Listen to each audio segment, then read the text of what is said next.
আন্তর্জাতিক গণমাধ্যমে দেয়া শেখ হাসিনার বক্তব্যকে ধর্তব্যে নিচ্ছে না প্রসিকিউশন। তবে শেখ হাসিনার সাক্ষাৎকারে ঘৃণামূলক বক্তব্য পাওয়া গেলে ট্রাইব্যুনালের আদেশ অনুযায়ী প্রচার করা যাবে না, এমনটা জানিয়েছেন প্রসিকিউটর গাজী এম.এইচ. তামিম।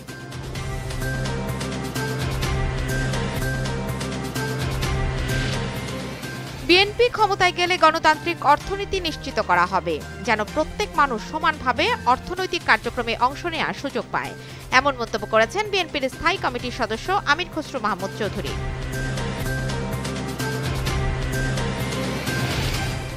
রাজধানীর মগবাজার রেলগেট এলাকায় অনুমোদিত টাঙ্গুয়ার এক্সপ্রেস ট্রেন চালু সহ ৮ দফা দাবিতে রেলপথ অবরোধ করে ঢাকাস্থ বৃহত্তর সিলেটবাসী।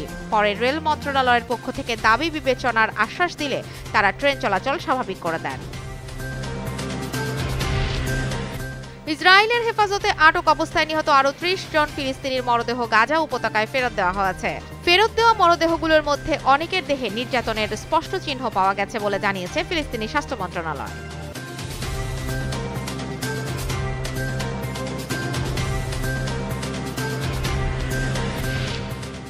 দক্ষিণ আফ্রিকার বিপক্ষে সিরিজের দ্বিতীয় টি-20তে ৯ উইকেটে জয় পেয়েছে পাকিস্তান। এই জয়ে ১-১ সিরিজ সমতায় এনেছে স্বাগতিকরা।